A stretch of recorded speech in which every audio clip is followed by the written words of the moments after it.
A very warm welcome to all of you first, and to the hundreds more who are watching on live stream. It's a real delight for us to have you all here.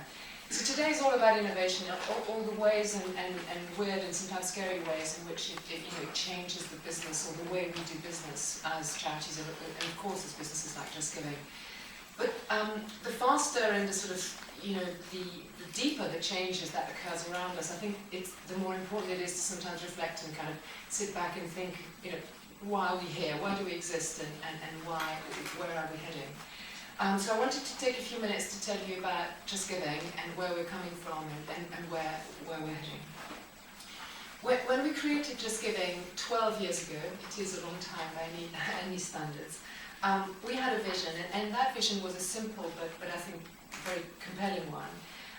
It was to create a common resource that any charity of any size, from the very small to the very big, could utilize to attract funding and engage with supporters without having to take the risk of buying media, and let alone having to maintain and develop technologies.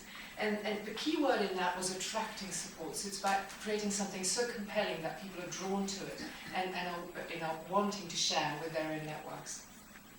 But we weren't just excited about building great software, although I'm happy to say we have done some of that along the way. What we really wanted to do was to build community, a true community. Our vision was to inspire thousands and as it turned out, millions of people to become not just effective fundraisers, but real advocates of your causes. And not only just to become advocates, but to really tell stories. And the storytelling element was really, really core to our vision. We wanted to enable people to tell their stories in their own terms, about their own reasons why they wanted to get involved with your organizations, and create such a compelling case that it was literally irresistible. And that dream really paid off. Millions of people have raised £1.4 billion for you guys so far, and about a third of which they tell us they wouldn't have raised without the platform, which is one of the stats, if you like, that I really love. Yet it's not all about money. What your supporters have also done, as well as raise money, is they've really grown your network.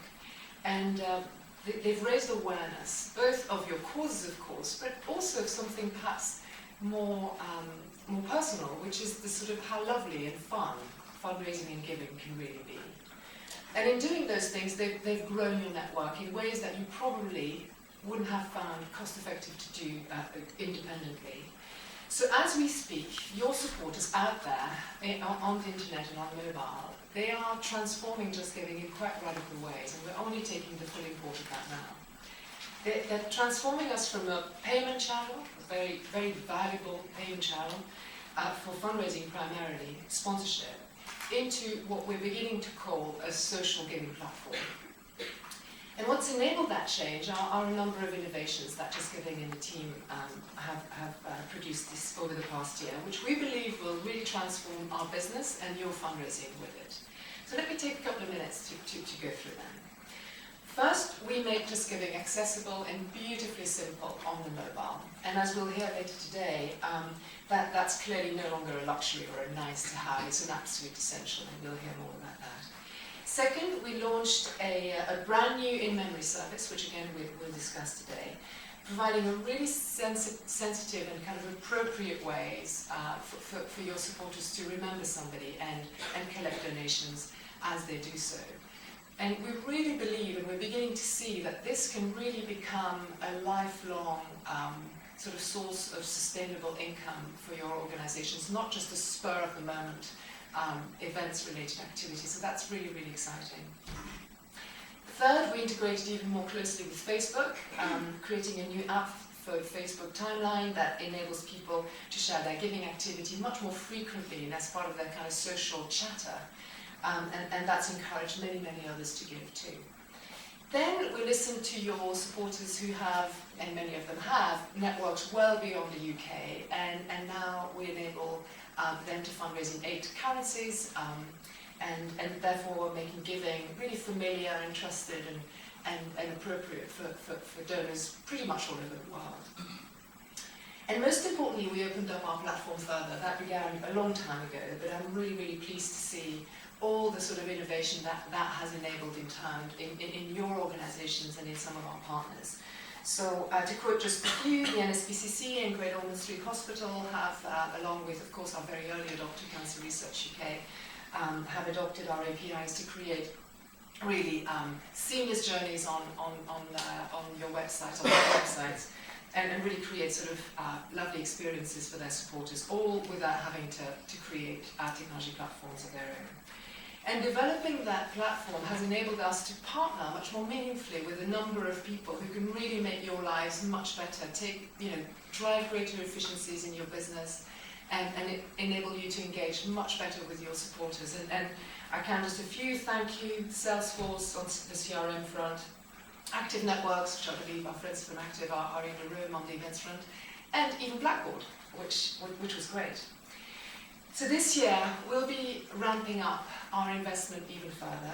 And as we'll hear in a moment, mobile and tablets will be really large, so we'll continue to make giving and fundraising even easier on the mobile this year, so watch out for that. Many of you in the room and beyond have asked us repeatedly, not just to make transacting simple and seamless, however important that is, but also to help us, you expect us to help people discover your cause as well and grow your network even further. That's a really big, hairy question, but we're not afraid of those, and we're really looking at how we can surface content and enable people to discover your cause and perhaps grow your network that way. That's a big area of focus for us on the product front this year. Most importantly, we're also developing a much, much deeper understanding of your supporters, what motivates them, who their social connections are, and most importantly, what they might most likely want to do next. That's an extraordinary and sort of forever growing area of knowledge for us. And we're very conscious of the power and the importance of those insights. And we're working hard at the moment, working out how we're going to share these insights much more meaningfully with you this year. So if this sounded rather like a long shopping list, I apologize, because there is one thing that no one in the team, and I really hope that it shines when you meet us and talk to us today, there's one thing that we're never allowed to forget at JustGiving, and that's that innovation is a team game. It's a team game for us inside the organization, and I hope it shines when we work with you guys, with our charities team and our customer care team.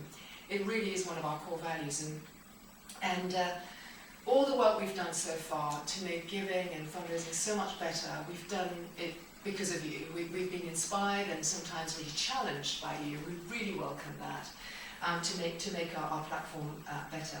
And of course I should mention, because I always do, and I want to thank you for the continued support that you give us, because as an independent business we need your support in order to generate the sustainable revenues that we need to make this business sustainable and keep innovating. So I'm really pleased to say that once again this year, as we've done for the past 12 years, we will continue to reinvest all our surpluses into this platform. Our investors are super excited about the times we live in. They're even more sort of crazy than we are, and they really believe in the business, and they continue to urge us on to invest. So I know that back at the office in your organizations, because I hear it very often, including some of your colleagues, including some quite senior people, are a bit skeptical about some of the stuff that we're going to discuss today. And maybe, sorry, I need a bit of water. Maybe they're just baffled, and that's okay. But I know there is still some skepticism. Why should we be doing social? Why does it matter? When perhaps other parts of your fundraising are still working pretty well. Well, I hope that you leave tonight armed with a really much stronger case for change and for really embracing some of the approaches that we'll be talking about today. Because really, to succeed, I really believe it. Every charity and every business, including JustGiving, really have to become totally connected to the people that that touch our brands and our products, wherever they are. And so the conversations that are happening beyond our websites and our own properties are just as important, if not more important. That tipping point really is approaching than what's happening within our own homes. And so you know, the fundraising rule book really is being written, you know, in ways, along with the rest of marketing, in ways that we couldn't even have imagined 2 years ago. So Just Giving is at an inflection point. Making giving supremely easy and frictionless was one thing, of which we're very proud, but it was one thing. Making giving really meaningful, really delightful, and really social would be a great, great achievement. Now that would be really cool. And that is our new mission, and that's the thing that keeps us awake at night as the Just Giving team. So, having just welcomed you here, I wanted to extend a new invitation to you guys. So if, you know, today's conversation sparked new ideas, new aspirations for you and your team, and you really would like to participate and work with us to invent that sort of new connected social world of giving, we'd love to work with you. So have a lovely day, and thanks very much.